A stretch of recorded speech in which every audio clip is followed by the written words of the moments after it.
proactive ICT service provider, Nogos Service. Яа бүгдээрэнд нь өглөөний мэндийг хүргэе. За өнөөдрийн вебинар дээр болохоор Microsoft Windows 11 гэдэг лицензийн талаар албан ёсны хэрэгтэйг нь ямар source-ос худалдаж авах уу, нөгөөдөөгөр ямар төрлийн лицензүүд нь ямар одоо үйлдвэрлэгчээс даадаж ирдэг үү, магадгүй бид нар Монгол улсад crack-дэж ашигладаг ч юм уу те. Тэр тохиолдолд бид нар ямар мэдээлэл аюулгүй байдал эрсдэл үүсэх үү гэдэг ч юм уу те. Тиймэрхүү талаар албан ёсны лиценз болон оюун гэдэг тиймэрхүү төрлийн лицензүүдийн талаар нэлээд дэлгэрэнгүй ойлголтуудыг та бүхэндээ өгөх болно. За тэгээ мэдээж вебинар орж явах хугацаанд та бүхний зүгээс асуух байх юм бол яг энэ Teams-ийнхаа вебинарынхаа Q&A болон эсвэл чат хэсэг дээрээ асуугаад явах боломжтой байгаа. Тэгээ тухайн бүрт нь та бүхэнд хариултуудыг өгөөд явах болно. За ингээд хэдүүлээ вебинар эхлүүлцгээе.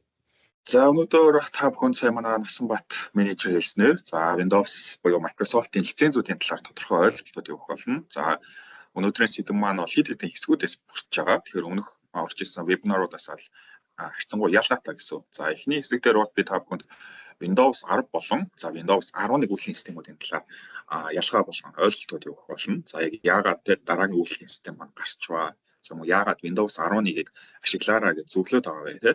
За дараагийн хэсгүүд дээр өөр хэсгүүд маань ороо явцсан байгаа. За өнөөдрийн аженда буюу те вебинарын маань дараалал маань эдгээр хэсгүүдээс бүрдэж байгаа гэсэн.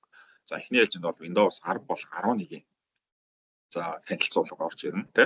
За тэгээд Windows 11-ийн 10-аас юугаараа давуу талтай бэ? За тэгээд энэ дээр танилцуулгууд. За оюун лиценз гэж ярьдаг те. Одоо зах зээл дээр бол хэрэглэгч нар оюун гэж нэрлэж сурцсан байгаа. OEM гэдэг одоо 3 үг байгаа. Энэ маань бол яг вебинарынхаа хэсэгт би тайлбарлаад өгнө. За тэгээд оюун лицензийг ашиглаад яг ямар асуудлууд үүсдэг вэ те биднэрт лиценз маань харьцангуй хямд үнэтэй ч гэсэн биднэрт эрсдэл гардаггүй гэдгийг бас та бүхэнд тайлбарлах болно. За тэгээд Windows 10 одоо ашиглаж байгаа хэрэглэгч нар байвал 10-аас 11 рүү хэрхэн апдейт хийх талаар. За тэгээд Windows-ийн Office-ийн лицензүүд те Microsoft-ийн Office-ийн лицензүүдийн талаар бас ойлголтуудыг өгөх болно гэсэн үг. За эхний ээлжинд Windows 10-ын талаар ярьж байна тийм. За Windows 10 бол одоо зах зээл дээр гараад бас нэлээд уудчих та хүн бол хэрэглэгч болгон бараг ашиглаж байгаа баг. За эхний ээлжинд Windows 10 яг яагаад гарах болсон бэ гэдэг шалтгааныг та бүхэнд өгчөө хэлчихье. За Microsoft-ийн зүгээс бол одоо 50 жилийн түүхтэй компани байгаа тийм. Та бүхэн ч өмнөх вебинарууд дээр орсон байгаа бол за сая 4 сарын 4-р сард бол 50 жилийн яваад тэмдэглэсэн. За Microsoft-аас бол Windows 98, за XP тийм. За Vista, Windows 7, Windows 8, 8.1, Windows 10 гэх маш олон хувилбарууд байгаа. За зах зээл дээр Windows 8 хувилбар нь бол төдийлөн амжилт болж чадаагүй. За харьцангуй хэрэглэгч төвөгтэй интерфейс нь харьцангуй удаан ч юм уу те компьютер ихээр ачааллуулдаг шалтгаануудын үүднээс болж Windows 8 үйлдвэрлэлийн систем нь бол зах зээл дээр бол төдийлөн хэрэглэгчдийн таашаал нийцээгүй. За тийм ч учраас хэрэглэгч нар бол өмнөх хувилбар болох Windows 7-г бол хэрэглэсээр байсан. За одоо ч гэсэн Windows 7 хэрэглэдэг бол маш олон байгууллагууд газрууд руу бас байдаг. За тийм учраас Microsoft-ийн зүгээс бол бодлоготой өөрчлөлт оруулаад дахиад бидэрт шинэ үйлдвэрлэлийн систем хэрэгтэй байна гэсний үндсэн дээр за Windows 10 маань гарсан гэсэн үг. За Windows 10 маань эхлээд гарч байхдаа мөн л адил те. За ачааллуудыг удаан интерфейс нь ойлгомжгүй ч юм уу те. За Windows 7 илүү хялбар гэдэг бас л хэл хамуудыг дагуулж байсан. За гэхдээ тэр маань цаг хугацааны ирэхээр бол засагдсан. За яагаад засагдсан бэ гэвэл ерөөсөө тухайн үед маань хэрэглэгчдийн маань компьютер за тэгээд тухайн үеийн техник технологийн үзүүлэлт маань бол тухайн үйлдвэрлэлийн системд бол хангаж чадахгүй байсан гэсэн. За ихэнх хэрэглэгч нар бол хуучны төхөөрөмжүүд ашигладаг.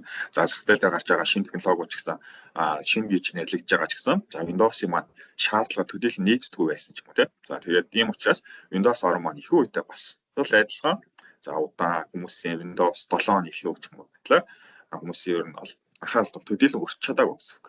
За үүний үндсэн дээр Microsoft бол шинэ үйлдвэрлэлийн систем гаргасан учраас өмнөх хувилбаруудаа зогсоогоод хэлдэг. Апдейтуудыг маань аюулгүй байдал те. За мөн интерфейс, за мөн нэмэлт функцүүд гээд аюулгүй байдлаа бүхий л зүйлсүүдээр бол Microsoft дараагийн одоо үйлдвэрлэлийн системүүдийг илүү хөгжүүлээд хэрэглэдэг. За тийм ч учраас Windows 7 болон Windows 8, 8.1 гэдэг үйлдвэрлэлийн системүүд маань апдейтууд маань зогсоод ирсэн. За тэгээд Windows 10 дээр илүү фокусны үндсэн дээр бол за Windows 10 бол за саяхан буюу 25 оны за 2 дугаар сарын хүртэл бол яг дэлхийд даяар ашиглагдж байгаа хамгийн түгээмэл OS буюу operation system, үйлдвэрлэлийн систем байсан гэсэн үг. За сая 3 дугаар сараас бол за Windows 11-ийн хэрэглээ маань бол эрс нэмэгдсэн дэлхийн зах зээл дээр. За Windows 11 маань бол одоогийн байдлаар бол Windows 10-аас зах зээл дээр эзэлж байгаа тоогоор бол илүү болоод ирчихсэн байна гэсэн үг. За тэгээ энэ дээр Windows 10 маань бол фичрүүд харагч тийм. За нэгт нь бол Cortana integration гэдэг чинь. За Microsoft-аас бол Cortana гэдэг одоо туслах тийм AI pod-ыг бол маш олон жил хөгжүүлж байгаа. За энэ pod маань бол гэхдээ одоо сүүлийн үед Microsoft-ийн chat Copilot гэдэг одоо AI орлогдож байгаа. Энэ Cortana-гийн маань ерөөсөө үүрэг нь бол virtual assistant байсан. Хүмүүсийн гараар идэх ч юм уу тийм бичиж хийдэг зүйлсүүдийг товчлох. За мөн хоорондоо харилцаараа үүсгэх, тэмдэглэл бичих ч юм уу тийм энэ байдлаар тухайн хэрэглэгчийн ажлыг хүмүүжлэх зорилготой assistant байсан гэсэн. За тэгээ Microsoft Edge орж ирсэн Windows 10 дээр бол за хүмүүс нөгөө одоо ярьжлээ Internet Explorer маш удаан браузероо гэж одоо төрөлхүүрийн мемүүд гэдэг онгоонууд гэдэг тийм та бүхэн тэрийг бол мэдж байгаа бах. Ийм учраас Microsoft бол браузер шинжилсэн гэсэн. За энэ браузер маань яг юугаар давталтай байвал за хүмүүсийн хамгийн түгээмэл ашигладаг зах зээл дээр браузер одоо Google Chrome гэж браузер та бүхэн мэдж байгаа. За энэ Chrome гэдэг браузертай адилхан суурьтай гэсэн. Chromium гэж ярьдаг. За нэгснээ цаагаар хөгжүүл буюу үндсэн суурь маань нэг адилхан гэсэн. За тэгэхээр энэ браузер маань ерөөсөө Microsoft-ийн Google Chrome хувилбараа гэж болно. Гэхдээ илүү Microsoft-ийн бүтээгдэхүүнүүдтэй, софтверуудтай, аппликейшнуудтай илүү интеграц хийж ястгаар давуу талтай болчихж байна. За тэгээд Windows 10 дээр бол анх удаа multi desktop функцүүд орж ирсэн. Өмнөх бол хувилбарууд дээр ч юм уу бол хайцсангуй муу ажилтдаг байсан. За олон програм зэрэг нэгтэй дэлгэцээ хуваах ч юм уу иймэрхүү функцүүд маань хайцсангуй сул байсан учраас за зах зээл дээр хэрэглэгчдийн хэрэгцээ шаардлагыг хангахын үүднээс за 10 дээр multi desktop гэсэн функцүүд бол илүү орж ирсэн гэсэн. За хэдүүлээ дараагийн зүг орцгоё. За тэгвэл Windows 11 яг юугаараа илүү юм бэ? Тэ? За яагаад Windows 11 руу шилжирээ ашиглаараа гэж зөвлөд байгаа юм бэ гэдэг. За нэгт бол илүү simple болсон гэсэн үг. Хэрэглэгчид зах зээл дээр байгаа хүмүүсийн хүсэж байгаа зүйлстэй судалгаа за тэгээ өмнөх вебинарууд дээр авч ирсэн Microsoft бол бүхий л софтвер аппликейшнууд үйлдвэрлэлийн системүүдээс фидбэкүүд авдаг. За энэ дээр тулгуурлаад илүү орчин үеийн за хэрэглэгчдийн илүү ээлтэй интерфейсийг бол нэвтрүүлсэн гэсэн. За тэгээ дараагийн хэсэг нь болохоор гейминг гэж хэсэг байна. За энийг яг яагаад оруулах гэдэг вэ? Бидэрт яг гейминг яг ямар хамаатай гэдэг та бүхэн гайхаж магадгүй. За энэ маань яг ямар учиртай гэвэл за гейминг бол одоо мэдээлэл технологийн салбарын бол нэгэн төлхөөр хэсэг болчихсон. За гейминг салбар бол өдөр болгон тасралтгүйгээр хөгжиж байгаа. Өдөр болгон шинэ тоглоомод гардаг. За тэрэнд зориулсан CPU, RAM, chipset, график картууд, хардууд гэр эд ангууд гардаг. За тийм учраас эдгээр эд ангуудад илүү оптимайз хийж өгдөг болсон гэсэн үг. За тухайн миний авсан төхөөрөмжтэй ямар ч бай үзүүлэлттэй ноутбук, компьютер, суурин компьютер, таблет авч болно. За энэ дээр үйлдвэрлэлийн систем маань илүү өндөр боломжоор ажилладаг болсон гэсэн. За тэгэхээр миний ресурстэй бол илүү бэг хүчин шалгаар буюу тултал ажиллах боломжтой болж байгаа гэсэн. За тэгээд мэдээж performance нэмэгдэж байгаа. Илүү хурдан ажиллах боломжтой тийм. За илүү функцүүд нь ойлгомжтой. Өмнө нь 3 үйлдэлээр хийх байсан зүйлийг хамаагүй нэг үйлдэлээр хийх боломжтой болсон гэхдээ илүү simple болоод ирж байгаа гэсэн. За Windows 10, 11-ийг ингээд товчхон харьцуулах юм бол тийм. За redesign гэдэг хийж байгаа. Тэгэхээр user interface маань шинжлэгдсэн байгаа. Илүү ойлгомжтой. За хамгийн энгийн жишээ гэвэл тийм. За Windows 10 дээр start menu зүүн болонд байдаг бол одоо бол голлоод ирсэн байгаа. Шууд гол хэсэг дээр та бүхэн мэдж байгаа Windows 11 ашигладаг хүмүүс байвал. За мөн аюулгүй байдал дээр бол илүү боломжууд байна. Хамгаалтууд орж ирсэн байгаа. За энэ дээр бол дараагийн хэсгүүдээр бас танилцуулаад явах болно. За тэгээд мэдээж new feature маань бас дараагийн хэсгүүд бас демо хэсгээс та бүхэн товчхон харуулна гэсэн үг. За Windows 10-аас 11 лөө та бүхэн шилжснээр яг тодорхой хэмжээнд бенефитүүдийг авах болно гэсэн. За эхнийх нь бол faster boot time гэдэг чинь. За Windows 11 систем маань бол Windows 10-аас харьцангуй хурдан асдаг. За биднэрт бол бас хүн болгонд тохиолддог асуудал гэдэг тийм. Өглөөрөө ажиллах компьютер нь асдаг. Бид уншаа суучдаг. Restarting эсвэл тийм booting, update явуулчих гэх юм уу. Маш удаан уншдаг. За энэ маань бол асуудал маань Windows 11 дээр илүү хурдан болцсон байна гэсэн. За тэгээд improved memory management гэдэг хэсэг орж ирж байгаа. За түрүүний өмнө та бүхэнд хэлж байсан тийм. Таны компьютерын ресурсыг илүү зөв зохистой зарцуулна гэсэн. Магадгүй Windows 10 дээр та нэг хэдэн таб нээчихэр тийм компьютер маань гацчихдаг байсан ч юм тийм. За эсвэл freeze хийдэг алдаа заачдаг. За аппликейшн маань force close хийчихдэг байсан бол за 11 дээр энэ асуудал маань багасч байгаа гэсэн үг. Таны RAM-ыг те hard-ыг илүү зөв зохистой зарцуулаад яг ашиглаж байгаа аппликейшн дээр та илүү оптимайз хийгээд өгч байгаа учраас бидний ажилд бол илүү хэрэг болж байгаа гэсэн. За тэгээд Direct Storage гэдэг хэсэг байдаг. За энэ хэсэг маань бол их үедээ бол Microsoft-аас бол яг гейминг хэсэгт бол зориулсан. За энэ яг ямар утгатай вэ? Та магадгүй нэг тоглоом тоглож байгаа те. Тэр тоглоомоо гаргаад буцаагаад оруулахад яг таны тоглож ирсэн хэсгээс шууд үргэлжилдэг юм гэсэн. Одоо тийм маш хурдан унших боломжтой гэсэн. За энэ хэсэг маань ихтэй бусад бүхий л аппликейшнууд файлууд дээр бол дэмжиж ажиллах боломжтой. Магадгүй AutoCAD байж болно тийм. За Metcad гэл өөр Photoshop, Adobe гэл аппликейшнууд байгаа. Эдгээр аппликейшнууд дээр бол 100% дэмжлэг ажиллах боломжтой. За гол нь нөгөө vendor-уудаас энэ дээр бол тодорхой хэмжээний апдейтуудыг, optimize-уудыг хийж өгөх шаардлагатай гэсэн үг.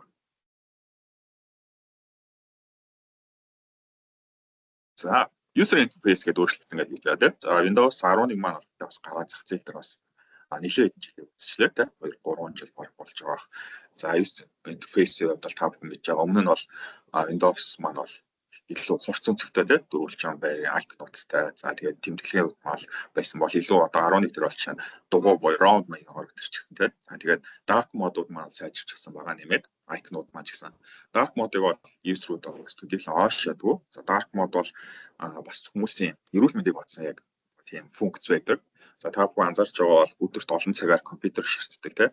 За тэгээд байнга офисын хурц гэрэлт байдаг хүмүүстэр бол дэлгэцээ бол dark mode дээр тавьж ашиглахыг зөвлөдөг. За тодорхой хэмжээний шаардлагуудыг хангасан байвал dark mode бол нүдэнд бол ээлтэй байдаг гэсэн. Нэгснээ таны дэлгэснээс гарч байгаа хит одоо цод гэрлийг багасгаж өгөөд таны нүдэнд ирж байгаа ачааллыг бас багасгаж байгаа гэсэн үг. За энэ маань бол бусад бүх аппликейшнууд дээр бол дэмжиж ороод ирсэн. Microsoft бол өөрсдийнхөө функц интерфейсийг бүрэн ажилтдаг бүхэл аппликейшнууд бол dark mode дэмждэг болсон байна гэсэн. Windows 10 дээр бид хамтдаа анх удаа multitask гэдэг одоо функцүүд маань илүү дэлгэрэнгүй орж ирсэн гэдгийг хэлчихсэн. За тэгвэл энэ функцүүд маань Windows 11 дээр бүр илүү сайжраад ороод ирчихсэн байна гэсэн үг. За эхнийх нь бол virtual desktop гэх тийм. Би өөрийнхөө компьютер дээр магадгүй олон таскууд хийж болж тийм. Олон таскууд дээр төөрч болно, бодолж болно ч тийм. За эсвэл имэг цэгцгүй байж болно. Эдгээр асуудлуудаас сэргийлээд би virtual desktop гэдэг функцийг ашиглаж болно гэсэн. За энийг бол би бас демо хэсгээр болно. За Snap Layout гэдэг хэсэг байна. За энэ хэсэг маань болохоор мөн л адилхан олон цонхтой ажиллахад бол надад маш хэрэг болох юм байна. За тэгээд Microsoft Store байгаа. Microsoft Store дээр бол яг Microsoft-ийн өөрсдийн маань зөвшөөрсөн аль биесны аппликейшнууд бүгд байршдаг. Та бүхэн тэндээс бол худалдан авалт хийхдээ free аппликейшнуудыг татах бол бүрэн боломжтой.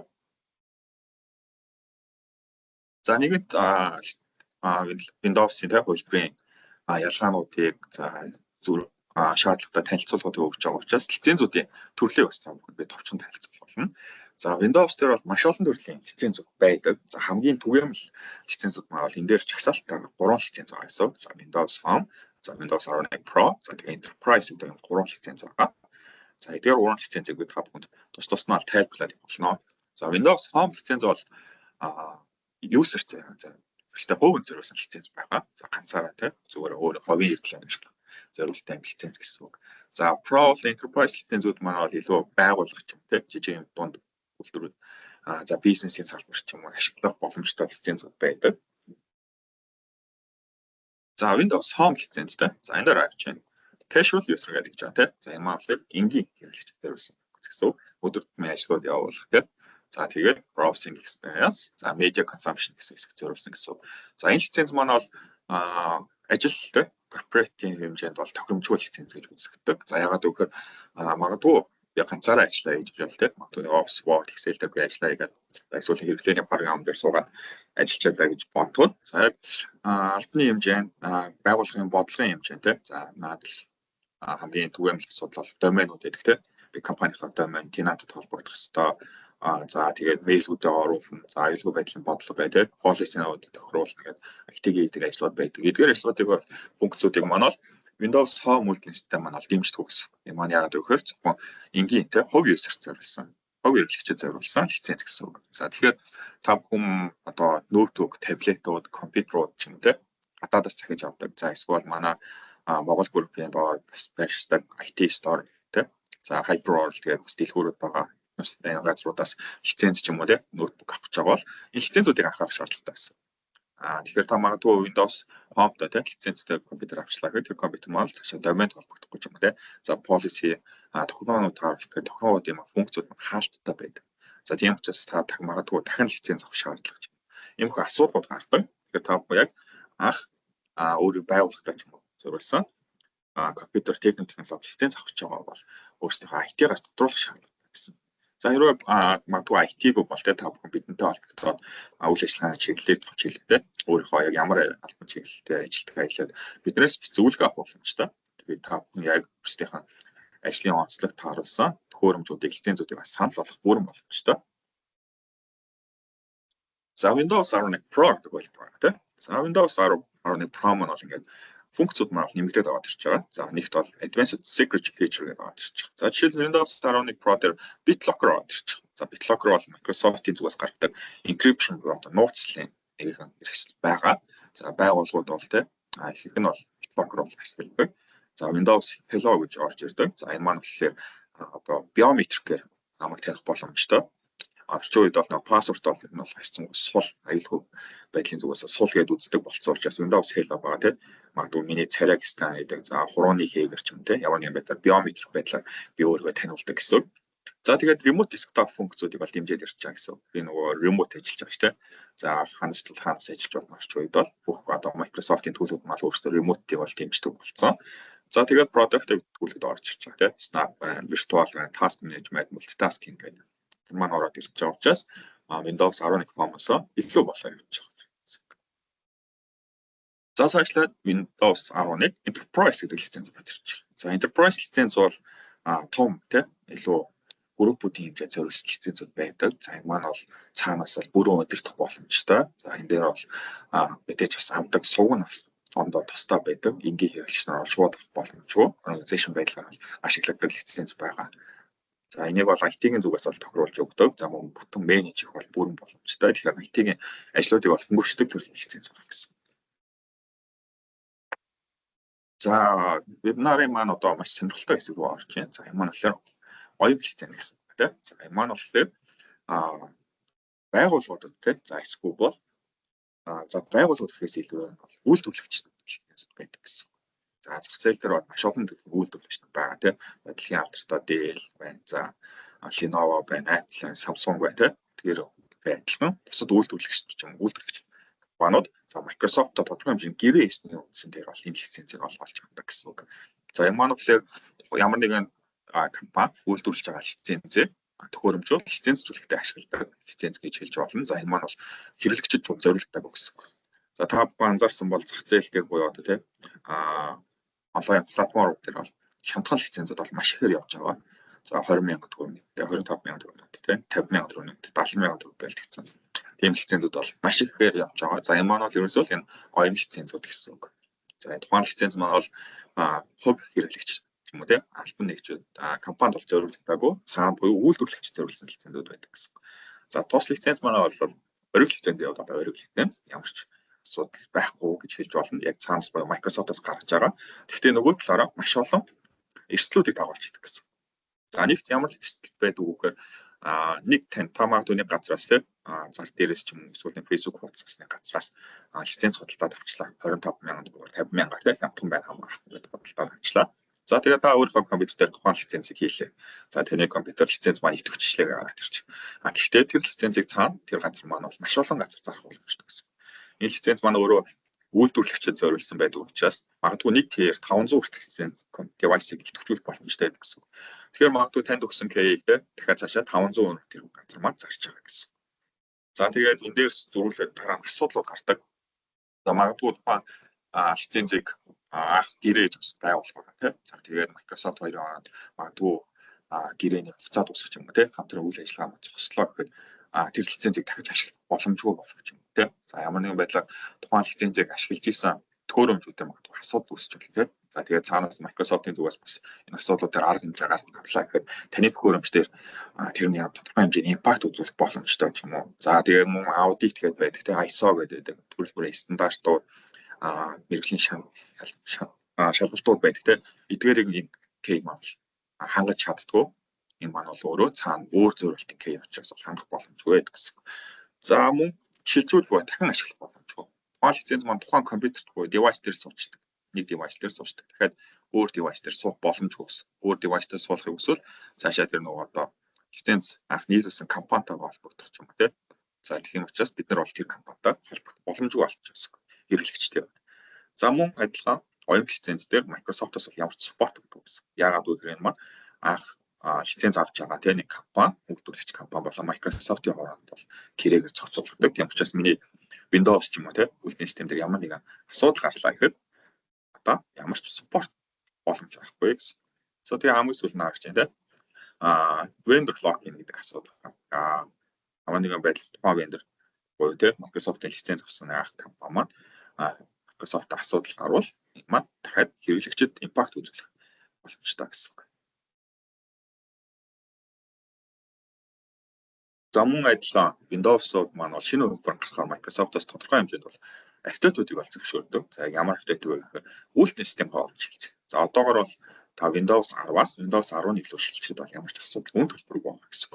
За танд тэгэхээр магадгүй Windows 10-ийн Home, Pro, Enterprise ямар нэгэн лиценз байгаа бол та тэндээсээ шууд апдейт хийгээд Windows 11 рүү шилжих боломжтой гэсэн. За магадгүй та Windows 11-ийн key авлаа тийм. За 12 дахиад 12 рүү шилжих боломжтой байхыг үүсэхгүй. За харин оюун лиценз дээр эдэн маань асуудал гараад ирдэг. За магадгүй тэр адмын адилхан тийм өмнө хэлжсэн гэрээний асуудал гэсэн үг. Магадгүй бас байгууллага анх үйлдвэрлэгч маань Microsoft-оос бид нар зөвхөн Windows 10 дээр ашиглах key авнаа тийм. Цаашаа апдейт авахгүй байж болно гэсэн юм магадгүй гэрээгээр авсан байвал та магадгүй Windows 11 рүү шилжих боломжгүй болчих гэсэн. За дараагийн хэсэг маань болохоор cracked Windows гэдэг хэсэг рүү орчих гэсэн. За оюун лиценз дээр ийм асуудлууд гардаг бол cracked лиценз буюу тийм үйлдвэрлэлийн систем програм бол бүр аюултай болоод ирж байгаа. Оюунаас хийх асуудал ирж байгаа. За зах зээл дээр бол crack гэдэг үг маань одоо нийтэд бол маш түгээмэл болчихсон. Одоо ерөөсөө хүн болгон баг мэдчихэж байгаа тийм. Энэ маань ерөөсөө хууль бус гэсэн. Тодорхой хэмжээнд гарч байгаа үйлдвэрлэлийн систем програмуудыг бол нэг аль бие усны хэлбэг бол худалдаж авах шаардлагатай. За ийм учраас худалдаж авах боломжгүй орноос бол crack ашиглагдсан тийм. Энэ тохиолдолд бол маш түгээмэл байдаг гэсэн. За crack маань өөрөө бол энгийнээр бол за цаана байгаа лицензийг бол нэг хуурж байна гэж хэлж байна. За тэгвэл хуурж байгаа ч гэсэн яг шууд 100% бол тийм хуурах боломжгүй. Тэгэхээр ямар нэгэн байдлаар өөр зүйлсээр орлуулж байгаа гэсэн. За Windows дээр бол гараад ирдэг та мэдчихэж байгаа баруун доор нь Activate Windows гэх icon гараад ирдэг. Хүмүүстэй ямар ядаргаатай бэ энийг яаж алуу болох вэ гэхээр маань YouTube-д үзэж байгаа эсвэл зан өнгөө дээр сарч байгаа ч юм те компьютер форматлал гэсэн ундуудад 20,000 төгрөгөөр форматлал бичдэг те. За тэгээ нөгөө бичиг маань алуу болчихоор хэрэглэгч маань болчлоогоо болчихдог. За энэ маань яг ямар байдлаар crack гэж байгааг бас товчноор бол за анх тэгээд crack хийж байгаа нэг итгээд байгаа. За эсвэл тодорхой хэмжээний бүлэглэл байгаа те. Бид маань өөрсдийнхөө сервертэй холбоод за тэрсний цаана байгаа. За гарч ирж байгаа icon-уудыг те харуулгууд хэлхээрээс танд алуу болгоод өгч байгаа гэсэн. Нэг bypass хийж байгаа гэсэн те. Windows Active гэдэг Office програмууд Active гэдэг гарч ирдэг анхааруулгууд байдаг те. Тэднийг маань нэгснээр алгасаад өгч байгаа гэсэн. За тэгээ алгасахдаа бол тухайн этгээд бол ямар ч байдлаар алгасч байна. Таны мэдээллүүд те датануудыг өөрлөгөө татаж болно. Таны ажиллаж байгаа датануудыг шууд real time харж болно. За цаашлаад мэдээлэл өгч хулгайлж болно те. Төрөл бүрийн асуудлууд үүсдэг гэсэн. За эдгээр асуудлууд бол зах зээл дээр бол маш түгээмэл бол гардаг. Түр та зүгээр өөрсдөө таахгүй Google-ээр ч юм уу те браузер дээр өгснээр хайгаад үзэх бол мэдээлэлүүд бол маш их болно гэсэн. За ийм учраас бид нэр лицензүүдийг авах шаардлагатай болж байгаа яг биасны. За мөн performance асуудал гардаг.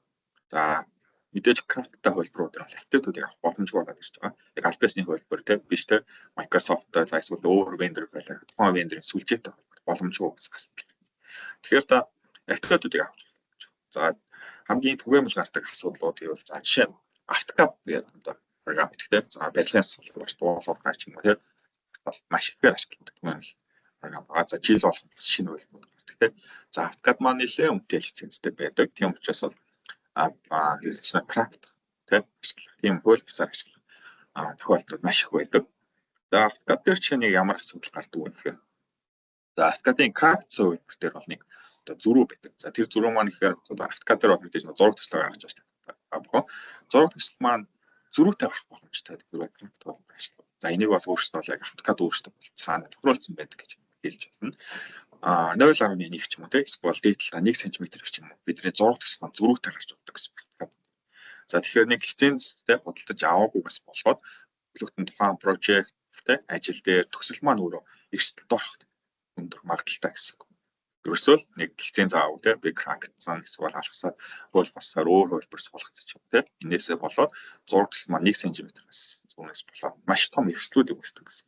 За энэтэй адилхан бусад хууль лицензүүд дээр ч гэсэн асуудлууд гардаг. За магадгүй офисын крактсан хөлбөр ашиглаж байгаа те ажлаа хийгээ сууж идэл офис маань крашлаад гарчдаг алдаа заа. За энэ маань алдаа маань юунаас болж байгаа гэхээр ерөөсөө л цаашаа Microsoft-ын сервертэй холбогдож чадаагүй те тухайн програм маань өөрийнхөө яг лиценз ориг лиценз буюу Genuine Key ашиглаж байгаа гэдгээ баталгааж чадаагүй ус болоод алдаа гараад тухайн аппликейшн маань force stop ч юм шууд хүчээр гарчдаг.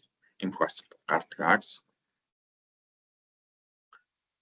За Windows 10 одоо ашиглаж байгаа хэрэглэгчнүүд байгаа бол би түрүү хэлсэн Windows 10-аас 11 шууд апдейт хийх боломжтой.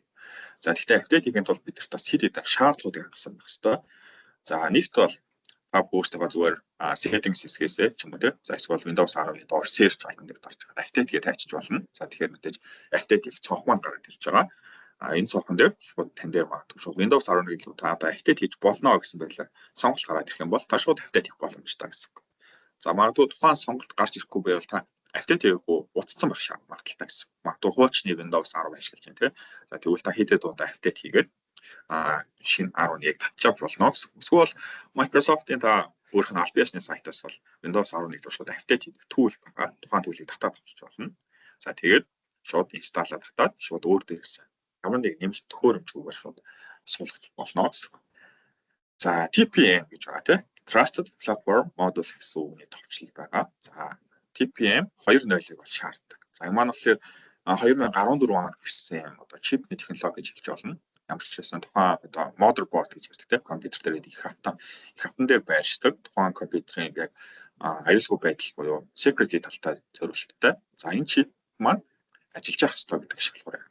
За тэгэхээр би өмнө та бүхэнд хэлжсэн тийм Windows 10 маань Windows 11-ээс аюулгүй байдлын хувьд бол илүү feature буюу хамгаалтууд маань ороод ирсэн гэсэн. За энэ маань бол нэг хэсэг маань байгаа гэсэн. Тэгэхээр та таны компьютер бол TPM 2.0-ыг хангаж Windows 11 руу апдейт хийдгээ гэсэн. За мөн апдейт хийхээс өмнө тодорхой хэмжээний та өөрсдийнхөө датауудыг бүрэн байгаагүй шалгах шаардлагатай. Шаардлагатай бол тийм backup хийх ч юм уу эслийг тооцоод апдейтуудыг шалгах гэсэн. За тэгээд магадгүй таны ашиглаж байгаа софтверууд тийм зөвхөн Windows 10 дээр байж болно. Зөвхөн Windows 10 дээр суудаг ч юм. За эсвэл та бүр хуучны хөлбөрөөс апдейт хийж болж байна. Windows 7, Windows 8 ч юм уу. Эндээс шууд 11 руу шилжиж байгаа бол миний одоо ашиглаж байгаа энэ програмууд маань тэр софтверууд маань Windows 11 дээр ажиллах уугүй гэдэг эсвэл тодруулах шаардлага гэсэн. За хэрвээ та магадгүй тодруулж чадахгүй байвал тийм бидэртэй холбогдоод мэдээлэлүүд бас бүрэн байна. За апдейтүүд хийж яхад бол асуудлууд бол гарахыг бол үүсэхгүй. За энэ дээр бол яг ямар асуудлууд гарах вэ? Эднээс яаж зөвлөх вэ гэвэл за нэгт бол таны компьютер интернет байх шаардлагатай. За мөн хэрвээ батарейтай төхөөрөмж тий зөөврийн төхөөрөмж ноутбук, таблетууд байвал батарейг хангах шаардлагатай. Мөн заавалчгүй цэнэглэгчд залгах шаардлагатай. За тэгээд тогны асуудал бас нэлийн асуудал гардаг. За апдейт хийж явах үед тог тасрах ч юм уу тийжэл салах ч юм асуудлаас болоод апдейт маань фейлддэг. Тийм учраас та эдгээр гурван асуудлыг бас тодорхой хэмжээнд шалгачаад апдейтуудыг эхлүүлэх нь зөв байгаа шиг. За тэгээд яагаад Windows 10-аас Windows 11 руу апдейт хийгээд зөвлөд байгаа вэ тийм яагаад ингэж пүшлээд байгаа гэдэг маань ерөөсөө Windows 10 маань life cycle маань дуусчаа гэсэн. За Windows 10 маань бол аль биесээр 2025 оны 10 сарын 24-нд бол life cycle апдейт маань дуусч байгаа. За энэ өдрөөс хойш Windows 10 маань free апдейтуудыг авахгүй гэсэн. Үүнийг байдлаар үнэгүй апдейтуудыг авахгүй гэсэн. За та байгууллага зайлшгүй шаардлагатай Windows 10 ашиглах шаардлагатай бол та бүхэн төлбөр төлж апдейтуудыг авах гэсэн. За тэгэхээр та Windows 10-тай бол 11 руу шилжээд апдейтуудыг үн төлбөрөөр авч болно. За эсвэл бол зайлшгүй Windows 10 ашиглана гэвэл нэмэлт төлбөртөөр Windows 10-ын апдейтуудыг авах гэсэн. Гэхдээ энэ нэмэлт төлбөртэй апдейтууд маань мэдээж заатай яг бол тэгээ Windows 11 шиг бол тасралтгүй хэдэн жил бол үржүүлэхдэггүй гэсэн.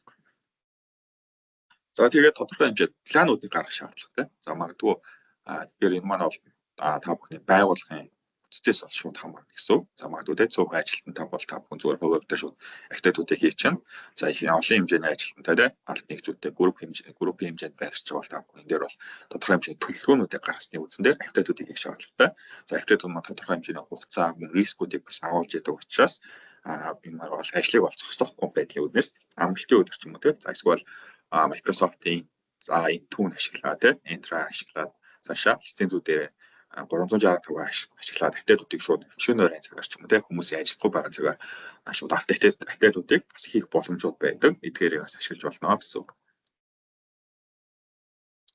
За активит маань дуусахаар яг ямар асуудал гарах вэ тэ Windows 10-ын маань ингээ активит 25 оны 10 сарын 24 дуусчихаа гэдэг чинь. За тэгээ ямар асуудлууд гарах вэ? Нэгт бол security activity хамгийн том асуудал. Аюулгүй байдлын activity тэ. За Windows маань өөрөө бол Defender-тэй тийм Windows Defender гэдэг байдаг. За мөн бусад софтверууд маань ч гэсэн тодорхой хэмжээнд аюулгүй байдлын функцүүд маань ажиллаж байгаа. За ингээд аюулгүй байдлын activity гарахгүй гэхээр зүгээр инженеэр л хэлэх юм бол тийм. За магадгүй шинэ malware вирустэй гарлаа хүмүүсийн шинэ вирус гарлаа тийм. Нийтэд тэгвэл ямар ч байдлаар гаргаж болно. Линкээр дамжиж болно тийм. За мөн cracked осоор ч гэсэн за одоо би түүний ярьжтэй улгаан хөлбөр ачигтан цаана бол cracked вируснууд ажиллаж байгааг бол үсэхгүй. За ягаад гэвэл эдгээр вируснууд нь бол цаана kernel-ийн хэмжээнд буюу тийм бүр суур хэмжээнд ажиллаж байдаг. За эдгээрийг бол юунууд бол олж илрүүлэх боломжгүй байдаг. Антивируснууд буюу endpoint protection-ууд. За тийм учраас бол бас асуудал үүсчдэг гэсэн үг. За тэгээд аюулгүй байдлын активит авахгүй гэхээр шинэ магадгүй вирус ч юм уу тийм malware төрөл бүрийн байж болно. Халбуудаас Windows маань 10 маань бол ялгаж чадахгүй гэсэн. Тэ? Активит авах байцсан тийм учраас цаана сан дээр нь буюу тийм хамгаалтын хэсэг дээр маань энэ тэрүүг тухайн ямар нэг байдлаар вирусыг таних боломжгүй болчих гэсэн. За тэгээд шинэ аппликейшнууд, шинэ програмууд зах зээл дээр гардаг тийм. За шинэ аппликейшн гарах болгондоо дандаа шинэ платформ дээр буюу шинэ үйлдвэрийн систем төр зориулж гарчдаг optimize илүү хийдэг тийм. За тэгэхээр одоо програмууд бол болцсон Windows 11 руу илүү optimize хийгээд хэлчихсэн байгаа гэсэн. За тэгэхээр магадгүй тухайн аппликейшнууд маань Windows 10 дээр арай бүрэн перформанс гаргаж чадахгүй байх ч юм уу тийм. Зарим нэгэн функцүүд нас ажиллахгүй байхаа үүсэхгүй. За түрүүний TPM 2.0 байсан тийм. За тиймээ direct storage гэдэг байсан. За тийм multitask гэдэг байсан. Эдгээр функцүүд маань Windows 10 дээр бас байхгүй учраас та магадгүй авсан софтверээ бүрэн төвшөд нь ашиглаж чадахгүй байх эрсдэлтэй гэсэн. За тийм учраас Windows 10-аас та бүхэн Windows 11 руу апдейт хийх зүг танаа. За тэгээ миний өмнөх ярьж ирсэн хэсэг байна те. Windows 10-аас 11 апдейт хийх гэж байгаа бол тодорхой хэмжээний төлөвлөгөө авах шаардлагатай. За бүтцээс хамаараад те амралтын өдөр шөнө өрийн цагаар апдейтуудыг эсвэл бид нар шууд цагт харуулад апдейтуудыг хийвч болно гэсэн. За бид нарын маань бол 2 дугаар хэсэг нь хэлж байна. Энэ хэсэг маань яг ямар хэсэг вэ гэвэл за lifetime лиценз гэж ярьдаг. За насан туршдаа авах лицензүүд те нэг удаа худалдаж аваад дахиж төлбөр төлөх шаардлагагүй ашигладаг лицензүүд байгаа. За тэрний эсрэг харьцуулт буюу subscription байдлаар ашигладаг лицензүүд байгаа. Энэ маань болохоор бидний Microsoft-ийн 365 гэсэн үйлчлэгээ байгаа гэж байна те. Байгууллагууд бол голцоо 365 үйлчлэгийг ашигладаг. За Office 2021 за сүүлд бол 2024 гэдэг лицензүүд гарчихсан байгаа.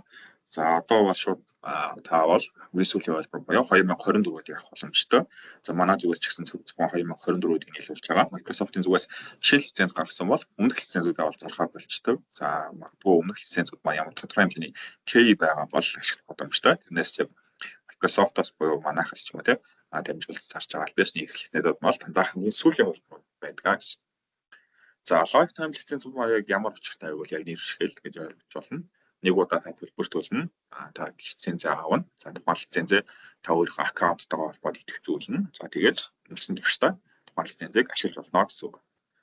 За давуу тал маань бол ингээд нэг удаа л авчиж байгаа тийм. За тэнгүүт зөрүүлээ.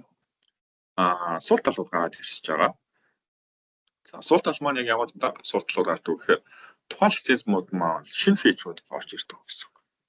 Тодорхой хэмжээнд. За яг яагаад вэ гэхээр за магадгүй Office 2024 гарлаа тийм. За Office 2024 маань тодорхой хэмжээний аюулгүй байдлын апдейтууд за тэгээд алдаануудаа засдаг юм уу тийм. Перформансыг сайжруулдаг апдейтууд л авдаг болохоос ш.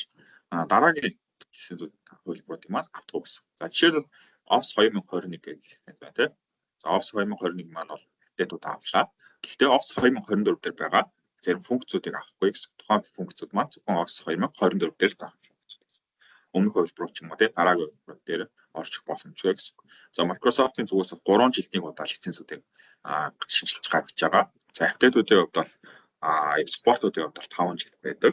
За тэгэхээр Office өмнөх хувилбар маань 19-с те. За дараагийн хувилбар 21 болчихлоо, 24 болчихлоо. За тэгэхээр дараагийн хувилбар маань 27 хоног боломжтой гэсэн. За тэгээд гарснаас хойш 5 жилийн хугацаанд бол аюулгүй байдлын болон алдаануудыг зассан апдейтууд авдаг гэсэн. За тэгэхээр Office 2021 маань бол жишээ нь 26 он хүртэл те дараа жил хүртэл нэг аюулгүй байдал болон алдаануудыг зассан апдейтуудыг авна гэсэн. За Office 2024 маань мөн адилхан 24 онд гарсан. За тэгээд 5 жил буюу 2029 он хүртэл аюулгүй байдал болон за алдаануудыг зассан баг fix апдейтуудыг авах боломжтой гэсэн. За тэгвэл subscription лиценз гэж байгаа тийм. За subscription гэдэг бол одоо та бүхэнд бол түгээмэл болчихсон баг. Бүхэл үүсгэн маань subscription хэлбэрээр шилжиж байгаа. За subscription лиценз маань яг ямар бичигтэй вэ гэвэл ерөөсөө бид өөрийнхөө яг хүсэж байгаа хугацаанд л ашиглана гэсэн лиценз гэсэн. Би насан туршийн лиценз аваад шаардлагагүй байхгүй. Бид тухайн лицензийг сар ашиглаж болно тийм. 3 сар ашиглаж болно. 6 сар жил ашиглаж болно. За шаардлагатай бол тухайн лицензүүдийг сард нь тийм хагас жилээр төлбөрлөд ашиглаад явах боломжтой гэсэн.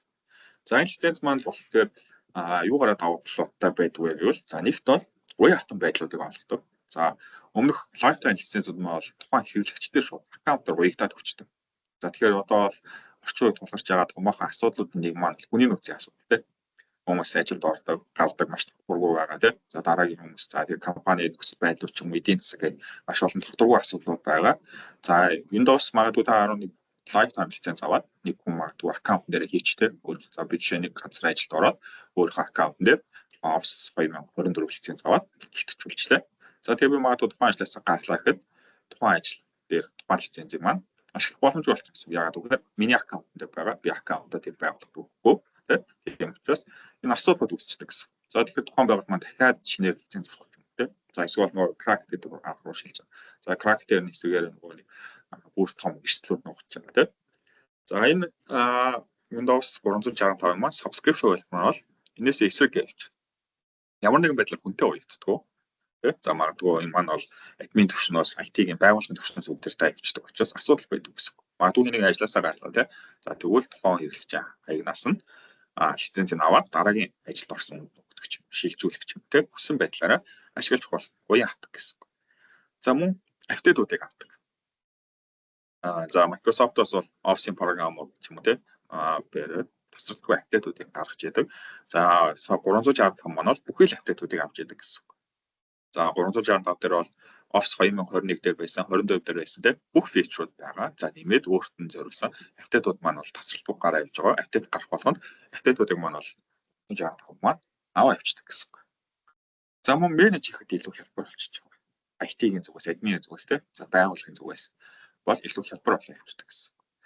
За энэ маань яг ямар хүчтэй байвал та магадгүй personal лицензтэй тийм нөгөө түрүүний Office 21 24-т бол зөвхөн тухайн компьютер дээр очиж тухайн асуудлыг шийддэг. За эсвэл remote-ээр хандах юм тийм. За тийм харин 365-ын subscription хэлбэр дээр болохоор бид нар remote-ээр ч юм уу за эсвэл admin center-т менеж хийх боломжтой гэсэн. Тухайн хэрэглэгчдэр гэсэн асуудлуудыг шийдэж явчихна гэсэн. За тэгээд илүү уян хатан байдлуудыг санал болгодог. За жишээлбэл Office 21 дээр тийм 24 дээр бол зөвхөн энэ хувилт эдгээр үйлдвэрүүд байдаг бол за бид 365 дээр бол маш олон планууд байгаа. Тэгэхээр та өөрсдийнхөө компани байгууллага бүтээцтэй үйл ажиллагаа чиглэлдээ тааруулаад өөрсдөө таарсан плануудыг авах боломжтой гэсэн. За тэгээд энэ дээр миний саяны ярьсан хэсгүүд маань гарч байна тийм.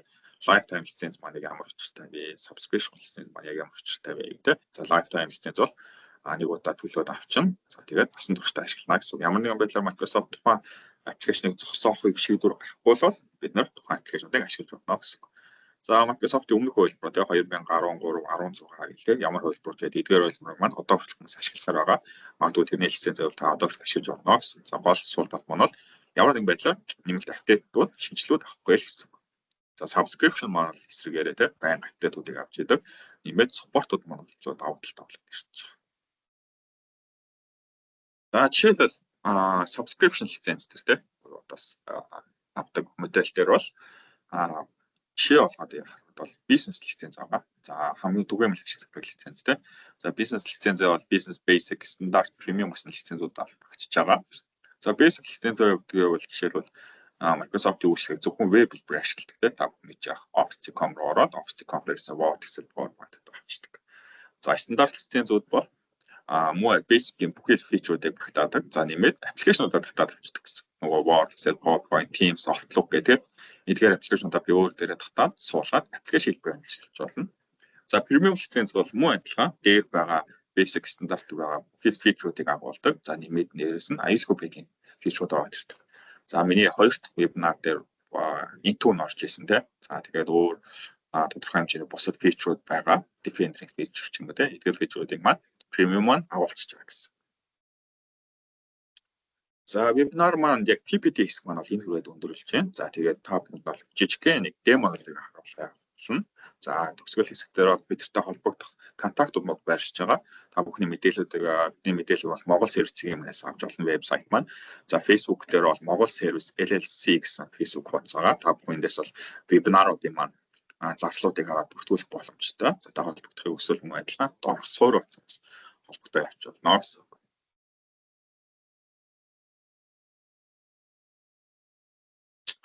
За демо хэсэг маань бол довчхон байгаа. За эхний хэсэг харуулж байгаа хэсэг маань за Microsoft-ийн яг өөрсдийнх нь блог дээр гарсан мэдээлэл байгаа. За энэ маань 2025 оны 5 сарын 21 буюу 8 өдрийн өмнө гарсан асуудал байгаа. Luma Stealer гэдэг одоо юм malware бол дэлхийд даяар бол маш хүчтэй тарж байгаа. За энэ маань яг яадаг malware гэвэл ерөөсөө тухайн хэрэглэгчийн хувийн мэдээллүүдийг олж авах тийм. За password, credit card, account тийм. За crypto гэдэг эдгээр мэдээллүүдийг олж авах зорилготой ransomware гэсэн. За энэ маань яг яаж тарж байгаа вэ гэвэл тийм. За энэ маань бол дараах байдлаар тарж байгаа гэсэн үг. Хүнийг баталгаажуулахыг хүсдэг тийм. Ямар нэгэн вебсайт руу орох. За тэгэнгүүт энийх нь оронд энэ malware байгаа гэсэн үг. Би өөрөө command гэсэн команд дээр энэ линкийг ч юм уу тийм энэ скриптийг хуулж тавина уу гэж хүмүүст одоо итгүүлээд эзнийх нь үр дүн дээр тухайн компьютераа тухайн хэрэглэгчийн датануудыг олгож яана гэсэн. За энэ маань бол Microsoft-ийн гаргасан зүгээс бол одоогийн байдлаар тийм за 3 сарын 16-наас 5 сарын 16-нд хүртэл болно.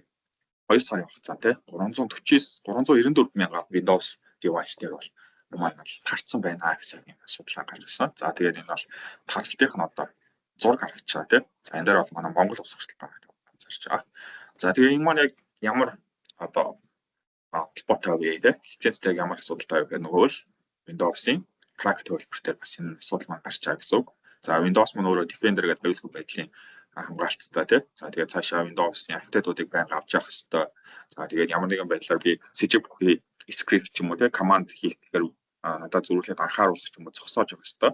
За crack төлбөр дээр бол эдгээр функцүүд маань байхгүй. За байгаа ч гэсэн ажиллаж байгаа гэж надад худлаа авдаг. Тийм тохиолдлууд бол байдаг. Магадгүй Windows Defender дээр crack төлбөр дээр скан хийхээр ямар ч вирус ч юм уу тийм malware илрүүлдэг. Гэтэ цаана өөр ажиллаж идэг ч юм уу. Иймэрхүү асуудал гардаг. Тэгэхээр та бүхэн Windows-ийн тодорхой ориг албасын лицензийг ашиглаад тэр эрсдлүүдээс өөрсдөө сэргийлж болно гэсэн. За дараагийн хэсэг маань бол нөгөө түрүүний лицензүүд байна тийм. За эдгээр лицензүүд маань өөр өөрсдөө гэсэн даваа талуудтай байгаа. За business basic байна, стандарт premium байна, absolute business байна тийм.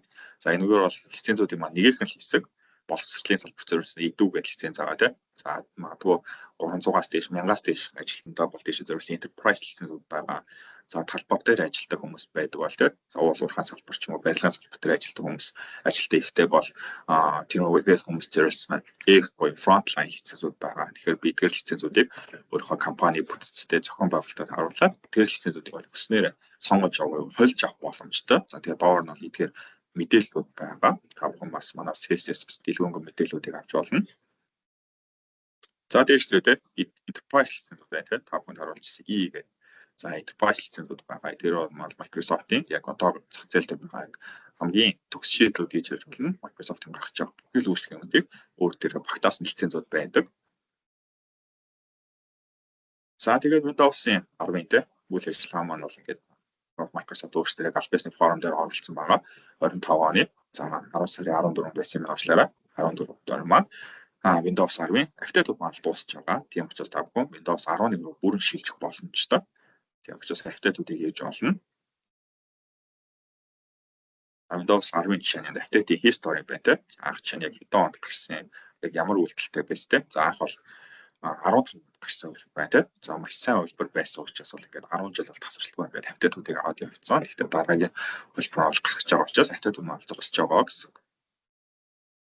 За дараагийн нэг ликд мэдээлэл бол тийм Microsoft-ийн зүгээс бол Windows 12-ыг танилцуулж байгаа гэсэн мэдээлэлүүд бол зах зээл дээр бол гарсаар байгаа. За шинжээчдийн үзэж байгаагаар бол за Windows 10-ын апдейт дуусах буюу тийм 10 сард бол Microsoft-ийн зүгээс дараагийн хөлбөр болох Windows 12-ыг танилцуулна гэсэн яг таамаглал байгаа. Та бүхэн тэгээ Windows 11-ийг одоо авсан байсан ч гэсэн дараагийн хөлбөр бол 12 руу шилжүүлэх боломжтой. Тийм учраас энэ дээр бол санаа зовоод авах зүйл байхгүй. За тэгээд вебинар маань бол энэ хүрээд яг агуулгын хүрээнд бол өндөр болж байна.